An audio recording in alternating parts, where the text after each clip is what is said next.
Under 5 minutes to go in the first. It's Caitlin Clark. The ball's knocked loose. Doesn't matter. 29 feet away. Pulling up from Alexandria. Boom. No problem. Caitlin Clark just delivered the explosive performance we've all been waiting for. She nailed 7 three-pointers and scored over 30 points in front of a packed crowd of more than 20,000 fans, turning a dream scenario into reality for us supporters. In this remarkable game, Clark became just the second rookie in WNBA history to hit 7 three-pointers and reach a career-high 30 points. She matched Crystal Robinson's rookie three-point record from 1999 and surpassed Tamika Catching's record of 6 from 2002, setting a new franchise record for the most three-pointers by a rookie in a single game. Her standout performance not only led the Indiana Fever to an 85-83 victory over the Washington Mystics in the Commissioner's Cup, but also won over fans who had seen her struggle in earlier games. Moreover, she silenced critics who doubted her ability to adjust to the WNBA standards. The game, which was moved to Capital One Arena to accommodate the high demand to see the top draft pick, saw Clark shine in front of a record-breaking crowd of 20,333. This was the largest attendance for a WNBA game since the 2007 finals and the second-best performance since 1999. Clark also added 8 rebounds, 6 assists, and a career-high 4 steals to her impressive stats. At this time 1 week ago, we were gearing up for Caitlin Clark to go against Angel Reese for the first time in their WNBA careers. And by the time the Fever Sky game was over, the conversation had changed to Kennedy Carter's foul on Clark, a foul the WNBA would later upgrade to a flagrant foul 1 the very next day, and it was a foul that launched 1,000 takes. Caitlin Clark has made history as just the second rookie to score over 30 points, grab more than 5 rebounds, dish out over 5 assists, and hit more than 5 three-pointers in a single game.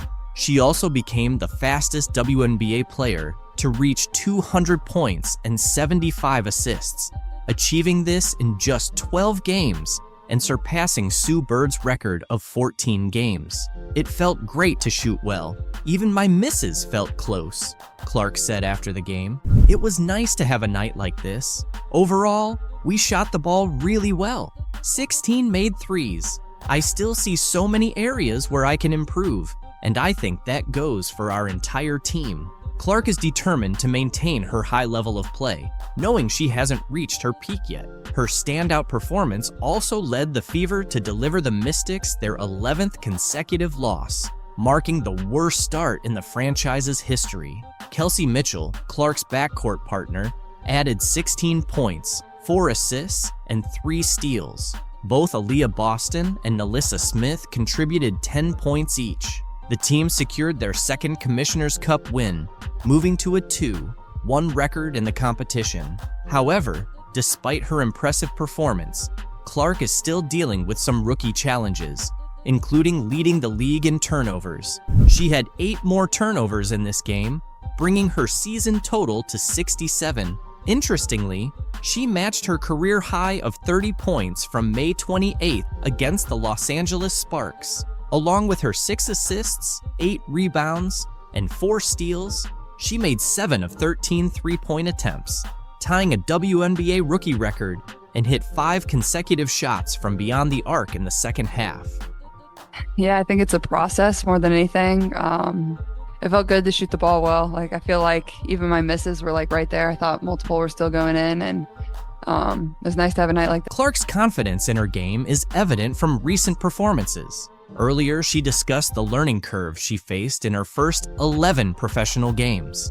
After scoring just 3 points in a season-low performance against the New York Liberty on Sunday, Clark rebounded with what many consider the best game of her young WNBA career, thanks to a 4-day break. During this time off, Clark mentioned that the Fever took the opportunity to refine their set plays and practice against ball screen blitzes that had been challenging them. Against the Mystics, Clark found space to create off those screens, explaining, "As a shooter, once you see 1 or 2 shots go in, the basket just seems bigger and bigger." Indiana head coach Christy Sides noted that the strategy to get Clark more action off screens was deliberate, aiming to reduce her workload. She started feeling it late, which is always a good sign, Sides said. Defensively, Clark made an impact with a steal under the Washington basket to ignite a transition bucket in the first half and added another steal shortly after. By halftime, she had 4 assists and 3 steals, energizing the fans. Playing against the struggling Washington Mystics, who have 11 losses this season, also gave Clark a chance to look more at ease on the court. She mentioned before the game that she felt her passing was up to her standard, even as she and her Fever teammates continue to build their chemistry. Clark is also satisfied with her rebounding stats, considering her size. The 2-time NCAA Player of the Year came into Friday's game averaging 15.6 points, 6.4 assists, 5.1 rebounds, 1.3 steals, and a league-high 5.4 turnovers per game. Clark believes that as the game slows down for her, those turnovers will decrease. To reduce turnovers, Clark showcased her ball handling skills with a smooth one-handed drive and a scoop shot for 2 points in the first quarter. On the next Fever possession, she demonstrated her court vision with a give and go with second-year forward and 2023 top draft pick, Aaliyah Boston. Despite this, some flaws in Clark's game from the first 6 weeks of her professional career were evident on Friday. In the first quarter, she was stripped by fellow rookie Julie Van Loo, who then hit a transition three-pointer before Clark could recover. Clark responded with a step-back three-pointer near the Mystics logo. With the Fever starting 3s in 9, Clark is gaining a clearer understanding of how much experience counts in the WNBA. She offered some realistic insights into her situation, noting, if you're the #1 pick, you're probably going to a team that didn't have the best year before. It can be tough at times. One of the positives from the first 11 games has been the team's energy, which Clark says has remained consistent since their first game. Recently, Clark has been more in the media spotlight, particularly after taking hard fouls from the Chicago Sky's Chennedy Carter, which the league later upgraded to a flagrant foul. Clark addressed the controversy before Friday's game and stated she wasn't seeking an apology from Carter. While Carter faced criticism from fans upon the Sky's arrival in DC, Clark's performance highlighted her resilience and ability to rise above the situation.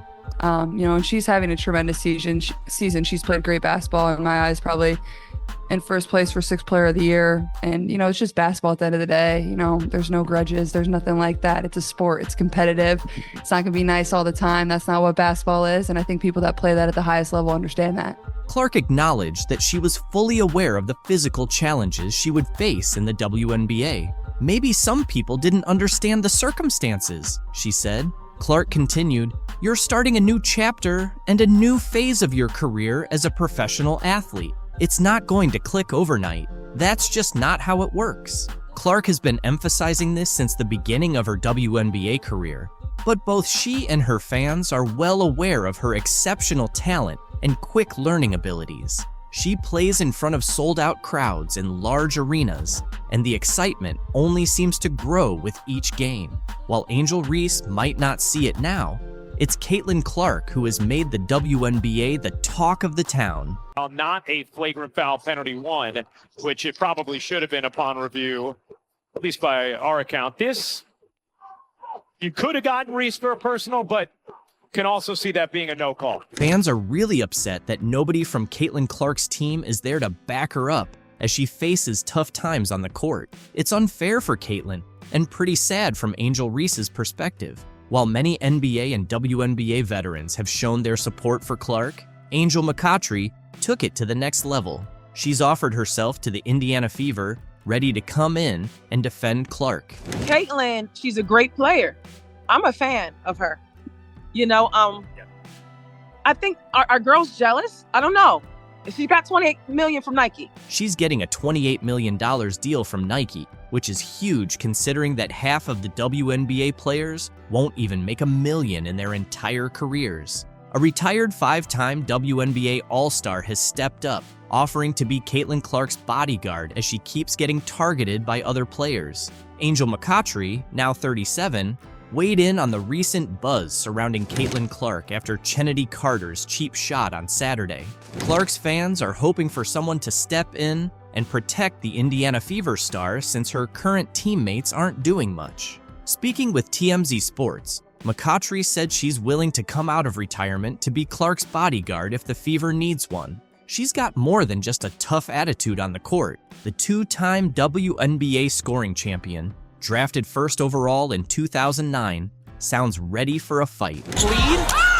McCautry skying in, able to finish in the foul. Take care of your players, all of y'all, McCautry said. Take care of your players, all of y'all. I mean, I don't care who it is. McCautry said it boldly, showing her willingness to join the Indiana Fever to defend and support Caitlin Clark.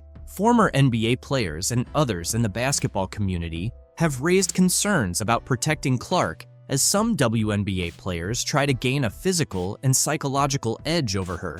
Fellow WNBA players seem to think they can make a name for themselves by targeting Caitlin Clark. Meanwhile, Fever teammates have passively watched as Clark gets pushed around on the court. During Saturday's win over the Chicago Sky, Fever players stood by as Chennedy Carter unnecessarily hip-checked Clark on an inbound pass. Since that dirty play, no Fever teammates have stepped up to defend Clark or voice their support. McCautry added, "I don't care who it is. If somebody's dragging your player down by the neck, I'm in your face.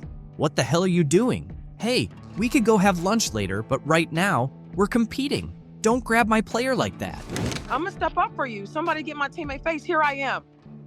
Why is that happening, Angel? After receiving a lot of criticism from fans and veterans like McCautry, Indiana Fever players have shown their intent to fiercely defend rookie sensation Caitlin Clark. They've been facing a whirlwind of opinions accusing them of not safeguarding their star player. The #1 pick in the recent WNBA draft has endured a lot of physical play, sparking debates over her teammates' protective efforts. Kelsey Mitchell, one of the team's leaders, addressed these criticisms head-on after a recent practice, stating, "At the end of the day, not only is she human, but she's a 22-year-old kid.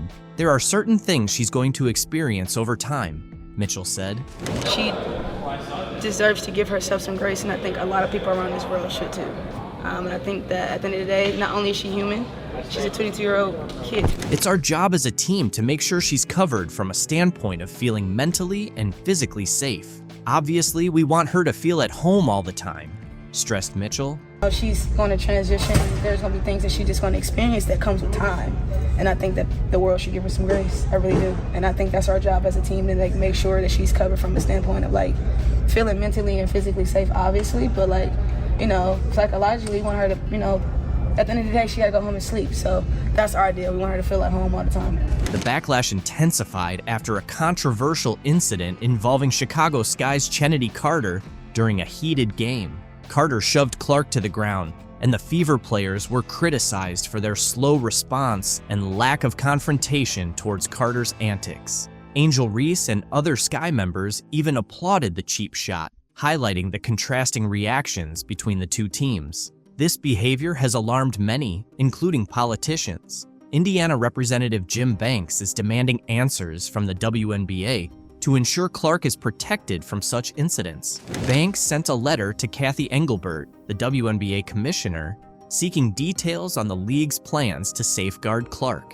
In his letter, Banks praised the increased fan interest in women's basketball that Clark has generated before referencing Carter's seemingly unprovoked foul. He also mentioned that the foul was visibly cheered on by Carter's teammate Angel Reese. While acknowledging the state's familiarity with tough basketball, Banks described the incident as a cheap shot that could have resulted in an injury and should not be tolerated. He criticized the lack of punishment for Carter beyond a retroactive upgrade to a flagrant foul and some unrelated fines for missing media appearances. To Banks, this indicates that the WNBA isn't holding hostile players accountable or enforcing their own rules of sportsmanship. Banks posed several questions to the commissioner, including what steps the WNBA is taking to curb excessive physical targeting of specific players. whether individual organizations will be held responsible for allowing players with histories of violence to target their competitors, and if repeatedly diminishing fellow players' talents benefits the league's overall success. He also asked if it is inspiring to young female athletes to see players like Caitlin Clark physically targeted for their success. There's no question that many WNBA players have struggled to hide their resentment towards Clark for the attention and money she generates through endorsement deals. The WNBA's only hope of achieving lasting relevance in the broader sports landscape is by creating and sustaining stars. Clark is essentially the first star of this magnitude the league has had in years, if not ever. It is not in the league's best interest to allow other players to target her, especially if that targeting leads to injury. Banks' questions are crucial, and the WNBA's answers may be even more so. What an incredible talent she is, 2 Final Fours, leading scorer, history of college basketball. So I look forward to watching her ongoing development in the league. But the response to this letter from the WNBA commissioner is epic. Speaking at his usual press conference ahead of the NBA Finals on Thursday, League Commissioner Adam Silver addressed the flagrant foul by Chicago Sky guard Chennedy Carter on Indiana Fever player Caitlin Clark last weekend. He called it a welcome to the league moment, adding that it's nothing new in basketball. It's nothing new in basketball that there's sort of welcome to the league moments. Carter's off-ball foul against Caitlin Clark on Saturday has sparked an outcry from critics, who argue that Carter appeared to go out of her way to throw her hip and shoulder into Clark, who had her back turned and fell to the ground after the foul. Silver addressed a wide range of topics, including Clark's rising stardom in the league, the future of the WNBA, and an upcoming media rights deal. Of course, I want to see Caitlin Clark treated fairly and appropriately in the league,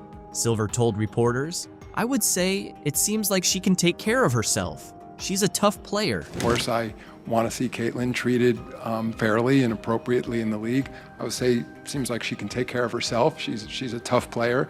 Following the foul on Saturday, Clark told reporters she was doing her best not to let it get to her. I think at this point, I know I'm going to take a couple of hard shots a game, and that's what it is. I'm trying not to let it bother me and just stay in the game and focus on what's important, because usually it's the second person that gets caught if you retaliate. Silver called the passionate interest in Clark, as well as her rivalry with Chicago star player Angel Reese, very healthy for women's basketball and the league. I think ultimately this is very healthy for women's basketball in the WNBA. It's generating a lot of extra interest, Silver said. To be fair to the other players and Commissioner Kathy Engelbert, this didn't just start this year. He noted that while the WNBA has had several star players in recent years, Clark has significantly increased interest in the league. It's generating tremendous additional interest. In fairness to the other players and in fairness to Commissioner Engelbert, this didn't just start this year. Certainly, we're seeing an acceleration of it with Caitlin, but many individual stars who came in this league in the last several years, and then again, I've been with the league for a long time, so I was there the early days with Val Ackerman, and of course David Stern when we developed the WNBA. If you look back at our original business plan from 28 years ago, we didn't anticipate it would take this long to achieve the level of popularity we're seeing now, Silver said. Ultimately, I don't want to make too big of a deal about one player or one call. However, the growing rivalries in professional basketball, both between teams and individual players, can be beneficial for the sport, he continued. If you went back and looked at our original business plan from 28 years ago, we didn't think it would be such a long timeline to kind of break into the sort of popularity we're seeing now. So ultimately, I don't want to make too big an issue about one particular player, one particular call, but I think the burgeoning rivalries in professional basketball, you see rivalries obviously among clubs, but also among individual players too. And I think that can be ultimately good for the sport. Earlier this week, ESPN host Pat McAfee apologized for referring to Clark as a white bee. I utilized the words white bitch to describe Caitlin Clark as being the superstar. Those were not my intentions, but that's how you took it. That's on me. I do apologize. During a segment discussing whether race has influenced the WNBA rookie's rapid rise, Silver said he accepted McAfee's apology and considered it a misstep. Regardless of the commissioner's views, Caitlin's growing fan base and her exciting yet kind style of play are what's truly genuine, Silver said. This is what basketball fans want. Women's basketball enthusiasts are now Caitlin's fans because she's brought the sport to a place where everyone is talking about it. And here is the women's basketball world choosing to reject the attention that is finally coming their way by rejecting Caitlin Clark. The WNBA has really missed out by passing on Caitlin Clark. She's not just any rookie, she's the most exciting thing to happen to the WNBA, NCAA, and women's basketball in general. But here's an intriguing twist. She got left out of the Team USA women's basketball roster. Talk about a major surprise for 2024. Look, let's be honest, most people didn't even know they had women's basketball in the Summer Olympics. Now you have a chance to do this, and you don't take it, so here. In basketball, having top-notch skills and fierce competitiveness can overshadow even the biggest teams worldwide, and Caitlin Clark embodies all of that. So, what could be behind Team USA's decision not to include the Indiana Star rookie? First, let's take a look at Clark's performance in her rookie year with the WNBA. Despite the Indiana Fever's 3-for-29 season, Clark shined individually, averaging 16.8 points, 6.3 assists, and 5.3 rebounds. Her performance and impact are unprecedented for a rookie in the WNBA. So why isn't she on the Team USA roster? Experience can't be the excuse, considering the USA national basketball team's history of selecting rookies. Since women's basketball was added to the Olympics in 1976, at least 2 players under 25 have been included in every Olympic roster. The youngest ever to play for the USA women's team was Nancy Lieberman at 18 in 1976. In the Tokyo Games, the youngest were Asia Wilson and Nafisa Collier, both 24.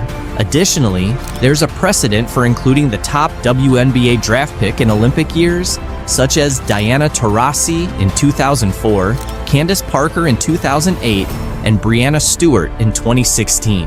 The U.S. team didn't include Ndamukadi Agwumaike in the lineup back in 2012, even though she was with Los Angeles and now Seattle. Now, Caitlin Clark finds herself in a similar situation.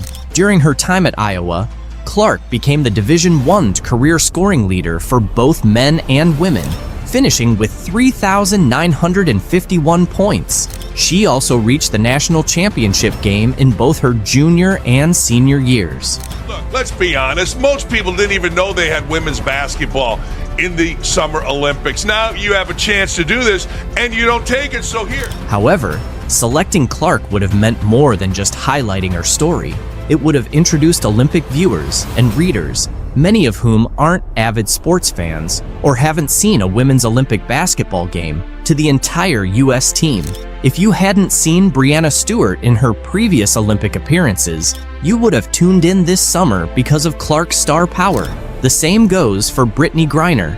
If she's healthy, she won't be there, and thus, many fans won't follow, as they usually don't. Imagine the global interest Clark could have generated, with reporters and fans from around the world watching her make stunning plays and signing autographs. Little girls in Europe and Africa might have been just as captivated as those in the USA. It all comes down to USA Basketball, whose mission is to promote, grow, and elevate the game at all levels. Missing out on representing your country in the Olympics is undoubtedly disheartening, and Caitlin Clark likely felt that way when she learned she hadn't made the 12-player roster for the Paris Games. On Sunday, Caitlin Clark and Fever coach Christy Sides addressed the news for the first time since it was announced that the top overall pick didn't make Team USA's final roster for the 2024 Olympics in Paris next month. Clark maintained her usual calm demeanor when reacting to the news, but Sides revealed her star's immediate response. Clark got the call while on the bus and texted Sides to share the news. Sides tried to keep her spirits up, and Clark's reaction was, "Hey coach, they woke a monster," which Sides found impressive. Clark noted that the team's mix of talent and experience, none of the players being younger than 26, was a key factor in her not making the roster. Despite this, Clark expressed enthusiasm for the players who did make the team. She said, "I'm excited for the girls on the team. I know it's the most competitive team in the world, and it could have gone either way, with me being on the team or not. I'll be rooting for them to win gold.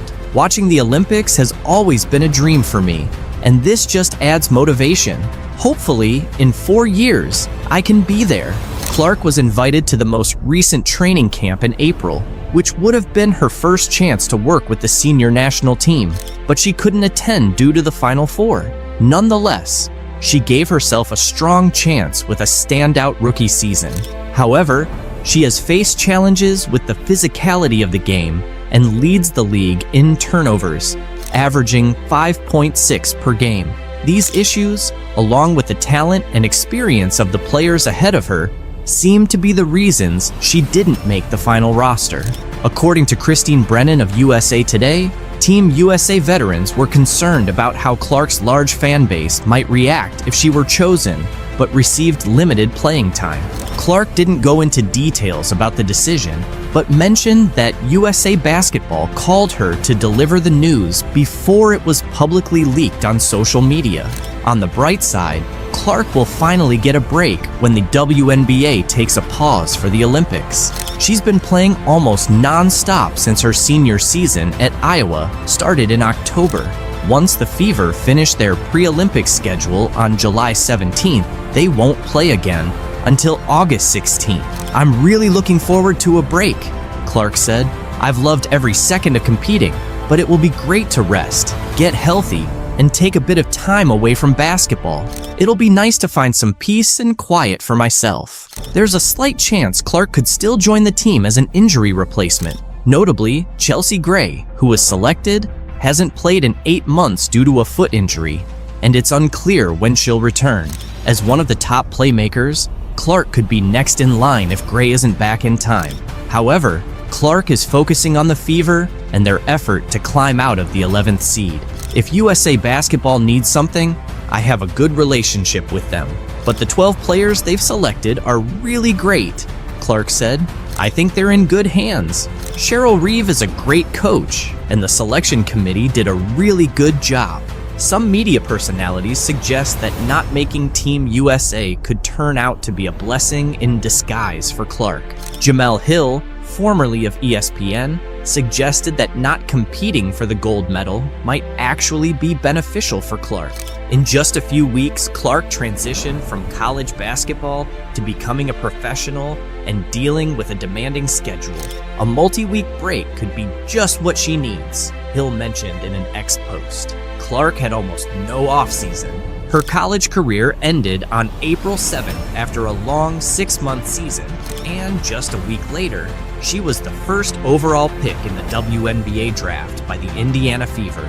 She started practicing almost immediately, with the Fever's preseason beginning 11 days before the WNBA season kicked off on May 14th. The WNBA season will take a nearly month-long break for the Olympics, with the Fever off from July 18th to August 15th. This will be the longest gap between games for Clark since before her final season at Iowa started.